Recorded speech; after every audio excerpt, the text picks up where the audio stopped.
There is a lot of trauma and tragedy in these documents, and I think that's really important to remember. These aren't just stories. They are real experiences that happen to real people in a real place and time, and it can be hard stuff. From the Society of American Archivists student chapter at the University of Alabama, this is Archives and Communities, a podcast highlighting community archiving initiatives and the people behind them.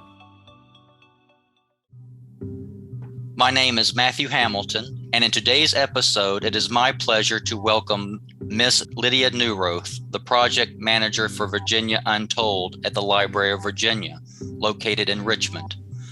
Virginia Untold is a digital project that facilitates access to some of the experiences of enslaved and free Black people in the library's collections. The project began in 2013.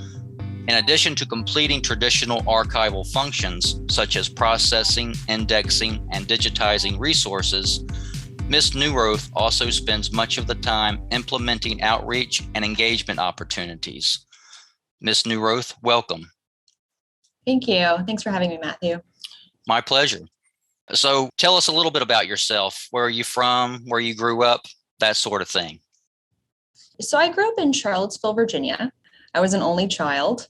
I feel like I have to start by saying that I had a pretty privileged upbringing. I'm very thankful for that. My parents worked very hard, but there was never a question about me going to school. I always had that opportunity in front of me. I knew that I would always be supported financially, mentally, and emotionally to pursue whatever career path that I wanted, and that I sort of had the privilege to decide. And so I did choose to go to the University of Virginia. I went to UVA and I studied history there. And I feel like I was not really confronted with issues that I face in my career path today until when I started working later at a historic site in Virginia. But I was kind of circling around various social, racial issues in my world, but I never had to grapple with them in meaningful ways.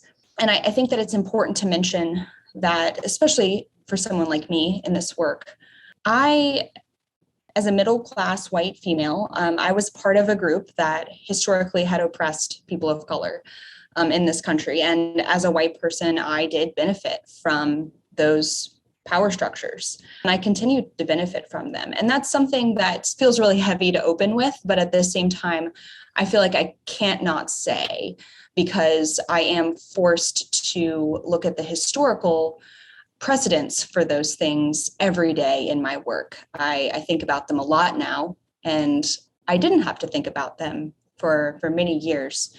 And so that has influenced and shaped now how I feel.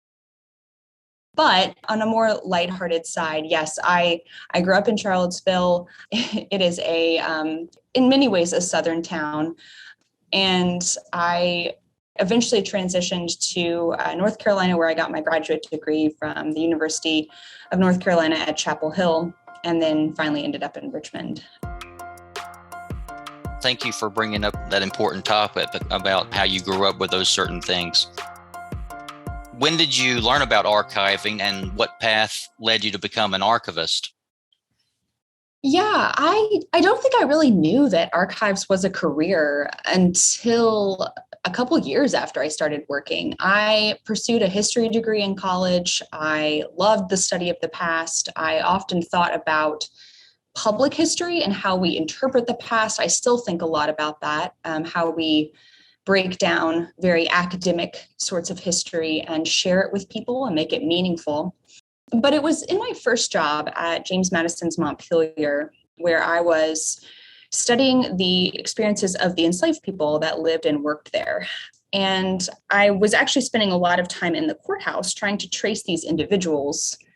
And I realized that understanding these documents, how they were written, how they were organized, how they were put together would make me a lot more successful at doing research. And then it dawned on me, someone explained to me that there's a whole science behind organizing documents, and it's called archival science or library science. Right. And so I started, right. And so I started looking into library science programs. UNC Chapel Hill offers a really great opportunity to work in the records there. Specifically, the Southern Historical Collection is an incredible collection, especially if you are studying the experiences of enslaved people. I did choose to go to that school, and I knew that history was always going to be my bend. So I did specialize, or I took a lot of classes, I should say, in archival science. And that was sort of my path to archives. Well, I can understand that. I was a historian first myself until I asked the question, well, how do historians get all this information? And it's through archivists and librarians that they're able to do that. In your current position, can you explain a little bit about your responsibilities? I currently, as you mentioned, am the project manager for Virginia Untold at the Library of Virginia. And this position is new. This is the first time that the Virginia Untold project has had a project manager overseeing the work 40 hours a week, someone dedicated to thinking about the project every day for their job. And so I just started, I've only been here for less than a year. I started in May of 2021. But before I get too far into my current day responsibilities, I sort of want to back up and talk about the path that led me here. I definitely mentioned how I came to pursue a library science degree, but I think more importantly was what got me started and really interested in the documents themselves, because I think that's what I think about all day is the documents. I was certainly spending a lot of time in the courthouse, but I was there because I was studying the experiences of enslaved people at Montpelier. As an intern, I started as an intern, actually. That was kind of how I got my start in public history. I was asked to research the lives of these people that had been enslaved at Montpelier, which is the home of James Madison in Orange County, Virginia. And I was building off of the work of many people that had come before me, principally Amy Coates, who did a lot of research in the very early stages of the site. And Montpelier was still in a process of trying to better understand who these people were. I think they were still in a phase of knowing about these histories, but not spending a lot of time digging into them or recognizing them in the same ways that the experiences and the lives of James Madison and Dolly Madison were, or things in the house even. So I was spending a lot of time with these individuals, and I was realizing that there was so much to be understood about their networks, about their communities, about their friendships, their families, where they went after Madison died, and even their descendants. I think that's a huge part of it too. I had the privilege of working with a team of people that was trying to identify living descendants of the people that were enslaved at Montpelier. All of that experience helped me to understand that what I loved about documentary research was identifying lesser known histories. And I think at Montpelier, I was definitely in a position to studying Black history, and I am now as well. I've gained a real, I would say, a skill set and a passion for that particular history, but I don't know if it will always look that way for me. I think I will always be seeking out the experience of the everyday person. I will always be seeking out the stories that have not been told and not been exposed, because I think that it's in those moments that we can really connect with the past. Sure. Mm-hmm. And as a researcher, I love that. And as an archivist, if I can recreate that experience or facilitate that process of research with someone, that feels like a successful day in my field. So that was definitely what sort of propelled me even further to pursuing a master's degree in archives, in archival science, library science. And it was at UNC Chapel Hill that I was starting to put all of this together and realize that librarianship is a huge piece of this as well. It's not just doing the research, it's sharing it. I found that I couldn't just be uncovering these stories without sharing them with people. I had to reach people in a real way. And that's what I'm enjoying so much about Virginia Untold is the whole impetus behind the project is that it's more available, it's more accessible. The whole reason Greg, my supervisor, wanted to put this online was so that people would find this material that has been hidden in boxes and record boxes and courthouses for years. Right. And so I'm very pleased that this project allows me to do the research, but also think about how we reach people with it. And so that kind of brings me to what I focus on now. As project manager for Virginia Untold, I was hired to focus on two very specific things: processing records from the city of Richmond. And the city of Richmond is a locality in Virginia that we do not have a lot of material for online yet. And so there's a real focus on Richmond. Richmond also has a very dynamic free Black and enslaved population that needs to be uncovered more deeply. It is a fascinating place. And then also overseeing the digitization of our registers that document free people of color, free Black people across Virginia. And so putting those online is another huge piece that we're focused on in making them more accessible. But all that to say is there's really a kind of unspoken, or I should say, a less defined piece of my job, which is outreach and engagement. Tell us a little bit more about that. Yeah. I think that the library has, from the beginning, done a really good job of sharing about this project. Greg Crawford is my supervisor, the local records manager, and really the person I would credit with getting this project off the ground. He has always shared about it at public libraries, conferences, genealogy workshops. There's definitely been that piece of it. We've also realized that it's important to go to things like Juneteenth celebrations, Soulful Sunday events here in Richmond, even though we might be in the minority in terms of what we look like and the community members that are there. We have to show up to those events. We can't wait for people to come to us. We have to show up. And I think that we've also had a lot of success with various outreach projects. One of the ways I'd really like to see this project grow is sort of the engagement piece. So there's a whole component to sharing, but there's another aspect of listening. And when you engage with someone, you're not just sharing with them, you are listening to their feedback. And that's a piece that is really kind of hard to, I think, sometimes define, or maybe hard to create a program for if it's not already there.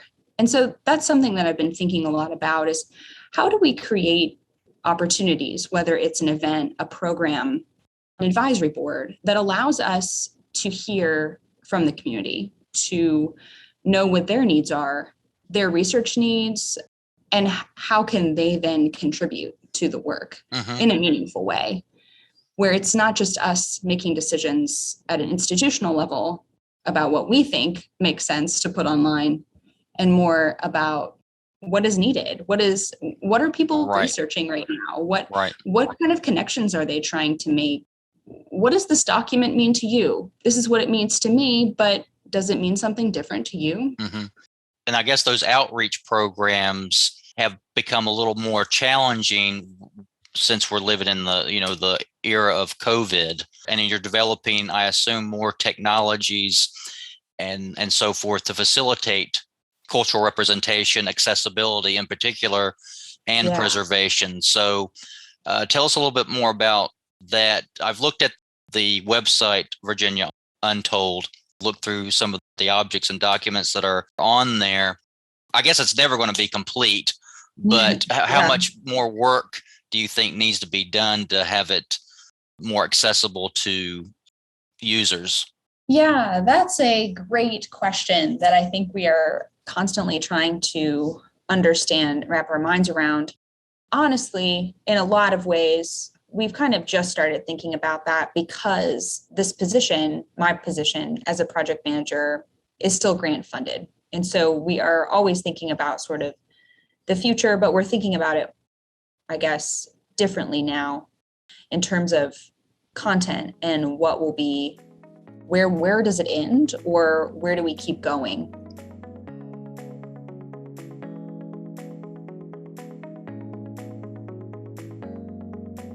In terms of content and function, I can see Virginia Untold encompassing more collections from the library.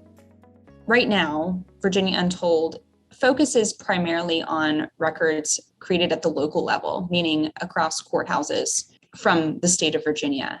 And within those courthouses are all sorts of court documents that document very specific experiences of enslaved and free Black people. For example, petitions to remain.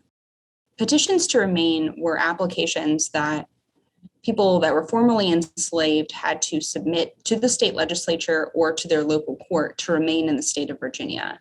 The General Assembly in Virginia in 1806 passed a law that if you had been freed, if you'd been emancipated, you had to vacate the state within 12 months, or you could be re-enslaved or sold.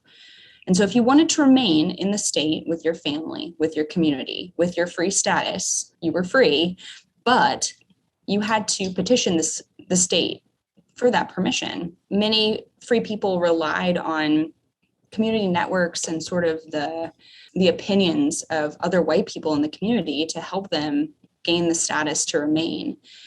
The whole reason that document even exists is because Virginia was trying to actively remove its free Black population. I mean, the discrimination, the prejudice, the racism is embedded in the creation of the document. And so that's a long way of saying that this project has focused on records created at the local level because they are so important to understand and they need to be available. They need to be seen, they need to be understood, they need to be researched.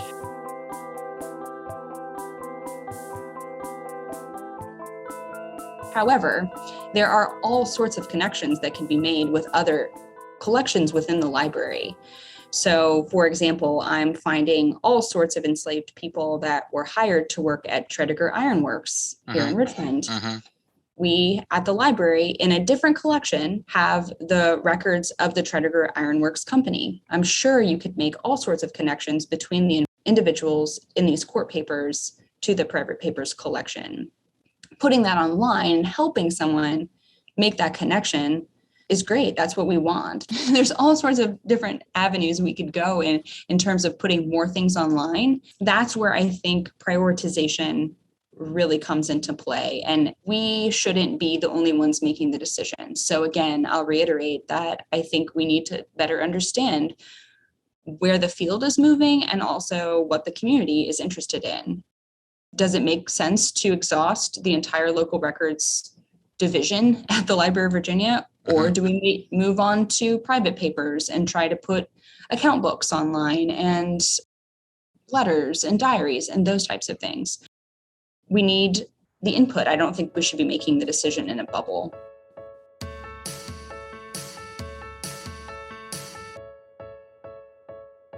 You mentioned Tredegar Iron Works. Do you collaborate or have you collaborated with the American Civil War Museum or even the Virginia Museum of History and Culture? Yeah, I'm really glad that you asked that question. We do collaborate. I have to kind of give credit to the Virginia Museum of History and Culture, which formerly was the Virginia Historical Society in Richmond. They started their Unknown No Longer project in 2011. And they were going through the records, making sense of individuals, and then starting to put these things online. And I think it was sort of the kick in the butt that LVA needed to realize that, we have a lot of these records as well. Not too long ago, we transferred their database with it to the Virginia Untold website. So now you can access the Unknown No Longer project from Virginia Untold. We host them. And so a user can now access both collections from one single sort of entry point, which I think is really nice. But in terms of other collaboration opportunities, there's an abundance. I'm really hoping that for Juneteenth this year, actually, we will partner with some of the local institutions in Richmond because there are so many that are also invested in this sort of work. I really see collaboration coming in the form of outreach. And I think that it would start there and maybe from there, thinking about how we can tie records or tie research paths together. I'm supposed to be in conversation with a woman from the Henrico Parks and Rec Division. I know that they have done a lot of work to transcribe their registers that document free people. These registers are incredible resources. Actually, many of them have been transcribed either internally or published in some way. Mm-hmm. The library has almost 40 in our collection that we've recently digitized and we are going to put on our transcription platform to have them crowdsourced, transcribed. However, as I'm realizing, so many counties have already had volunteers transcribe these works. So I've been thinking a lot about how we can make those things available. I know that the Henrico County Parks and Rec Division did that internally, so they have spreadsheets within their own sort of holdings, but how do we make that available to people? And also honor the work that's been started and already done by so many people dedicated to making this accessible. Yeah, that's interesting. You say that the Parks and Recreation, do you know the Slave Trail and the African American Cemetery and so forth? Do they have documentation or stories that they're willing to share with you to put online about those places? The Slave Cemetery was almost no longer the Slave Cemetery. I don't know if it's true, but VCU was planning on building a parking lot there. Yes. Until they started digging and realized, oh, wait, there's something here that we shouldn't be disturbing. So, a long-winded question, but is there any collaboration being done about stories from that time being shared, or can we in fact find any that can help us understand the slave experience, but not just them, but those that were enslaving them? Yeah, so for example, that burial ground is also where Gabriel was hung. Yep, a rebellion in the city of Richmond in 1800. And so we have the records of Gabriel Prosser, if that was his last name, within the Virginia Untold database. Those things are available. And I know that the Library of Virginia has collaborated with, I'm pretty sure it was the city of Richmond. I think that they own the archaeological materials that are from Lumpkin's jail site, which is across the way from the burial ground. I know that LVA, probably the Valentine, probably VMHC assisted in a exhibit on the slave trade as it relates to Richmond that was at the train depot for quite some time. So those partnerships and collaborations have definitely happened in the past. But in terms of thinking forward, I am uncovering so much stuff about the city of Richmond, and it's still very early. These things will probably not be online for another, I'm sad to say, a year to 2 years.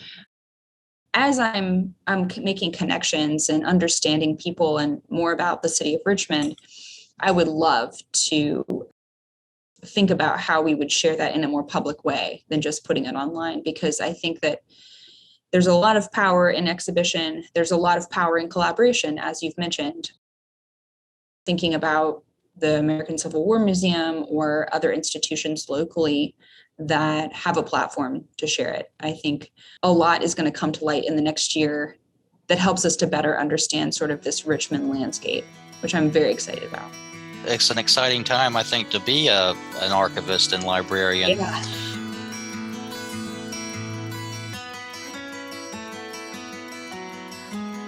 To close, I have one last question. Do you have any advice for emerging archivists that would be interested in this type of work? Yes, it will be pretty general. It would definitely be to take care of yourself. So what I've learned recently is that this is a field that takes advocacy.